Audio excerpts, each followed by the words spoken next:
The Ruger American Rimfire Standard, coming up on Precision Rifle Network.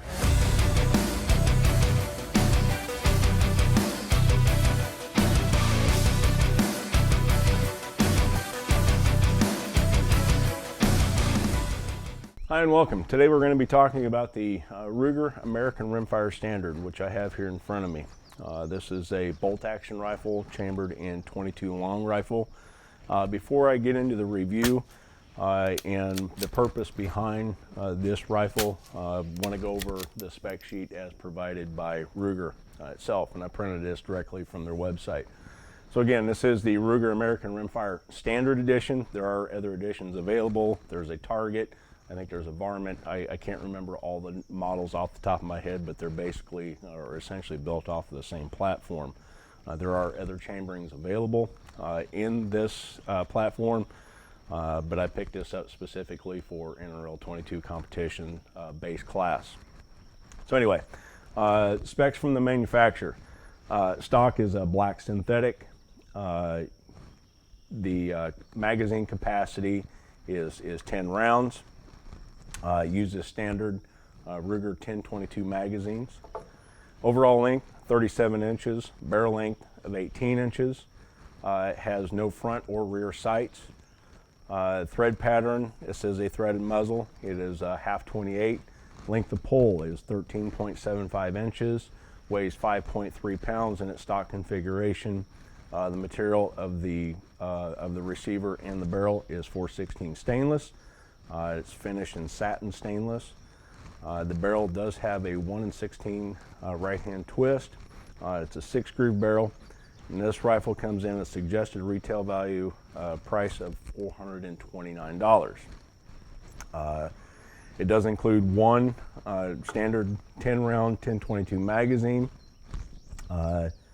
The rear cheek risers or the rear pieces here, they are interchangeable. The one that you see here did come with a, I believe it's their high comb piece.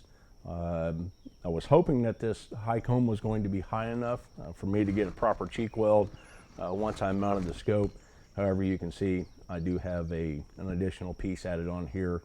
It's just some leftover spacers from a Victor company cheek riser that I just kind of slapped on there to give myself a little better cheek weld. So keep that in mind if you're thinking about this rifle, that even with the high comb, may not be quite high enough depending on the type of optic that you have mounted on the rifle. It does come with the Ruger Marksman adjustable trigger. It looks very similar to the Savage trigger with the safety blade right here. The weight on this trigger by the manufacturer says it's adjustable between 5 and 3 pounds. I found that to be actually pretty accurate. Out of the box, this trigger came in just over about 4.5 pounds.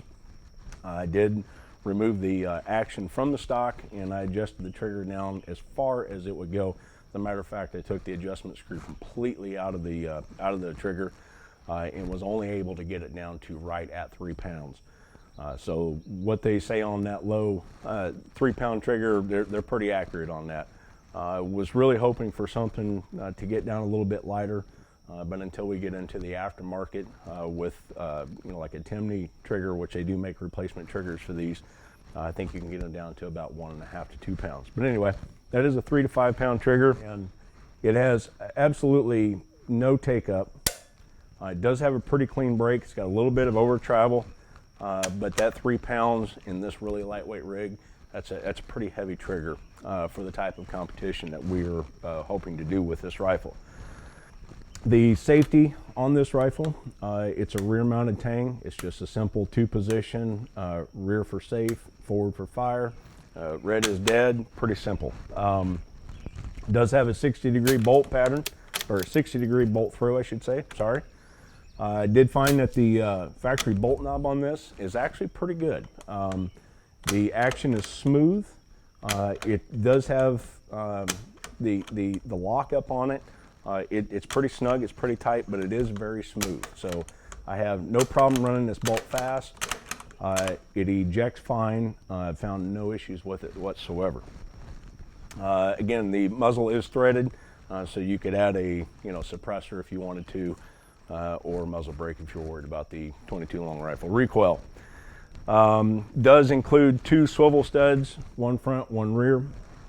I did add on, or just put on this Caldwell 6-9 bipod. I picked this up cheap. It was on sale at Cabela's a couple weeks ago. Figured I'd give it a try. I fancy the Harris's in the Atlas bipods, but again, we're looking at a budget class rifle here, looking at a budget build and wanting to keep the cost as low as possible so that someone that was looking to get into this sport could do it as inexpensive as possible and then start to look at upgrades as they move forward. One other thing I forgot to mention is that the rifle did come with a Picatinny rail mounted on top, just a standard pick rail. Ruger does not say whether or not it has any MOA cant built into it or not, so I assume that it is a 0 rail, so I would not expect a 20 or 30 minute rail built onto that. I do have some groups to show you at 50 yards, and they're pretty respectable. And I did shoot some different types of ammo. I shot SK Rifle Match, I shot SK Standard Plus, I shot RWS Rifle Match, Ely Target. I shot all different types of ammo. And for this particular rig, what it liked the best was RWS Rifle Match and SK Standard Plus. So I keep a good bit of inventory of SK Standard Plus for some of my other loaner rifles, and I think we'll continue to shoot it out of this rifle. So at some point, you know, this rifle is going to receive some upgrades. First and foremost is going to be that trigger. I'm going to have to do something about that trigger. So overall, pretty impressed with this rifle. I did have some issues with the magazine feeding, which I've got some footage on that. We'll show you here in just a second. What I found out is that certain magazines, just because of machining tolerances in them, it did not want to feed, and I would have to constantly work the bolt 2 and 3 and sometimes 4 times to get that round to feed up into the chamber.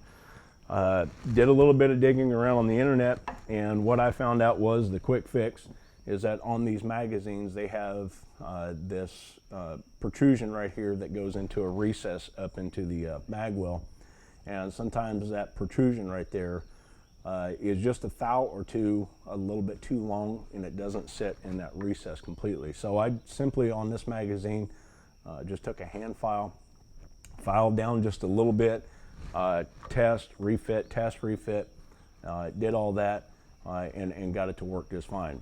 I have some other Ruger 1022 magazines that I used, and I found that one of the other ones that I had the same issue. Made that adjustment to that magazine, and now I'm able to get all those magazines to work just fine. So that's something you want to kind of keep in mind. The other great thing about this bolt throw is it allows you to get an optic, put it down here as low as you want to go, and it also gives you the opportunity to put on optics with a larger ocular bell. So, you know, good plus on that. We're starting to see a lot of these Rimfire platforms go to this short bolt throw, and I really like to see that. So aside from that, that's really about it. That's really about all I got to say about this rifle for now. We will continue to test with it. We're going to continue to look at upgrades, things like that. But overall, pretty pleased with it. On a 0 to 5 star scale, I would have to give this probably a 3 to 3.5 stars right now. Again, the trigger, it needs to be upgraded. There's no sense whatsoever to have a 3-pound trigger pull for something that's going to be intended for competition. You know, if this rifle was going to be used for squirrel hunting or something like that, that's totally fine, which I get. That's probably the intended market for this particular platform. But if I go to look at the Ruger American Rimfire Target Edition, which comes with a heavier barrel, comes with an upgraded stock, laminated stock, things like that, it's still got the same trigger on it. So if I'm going to go to a Target package, I would like to see that trigger upgraded, but they kept this trigger standard throughout the entire line. But other than that, in the magazine feeding issue, which we seem to have that fixed, I'm pretty pleased. Again, we were looking at an MSRP of $429. Obviously, these are going to come in cheaper than that, cheaper price point than the MSRP, but overall pretty pleased. So hope you got some good information out of this. Thank you guys for tuning in, and we'll see you next time.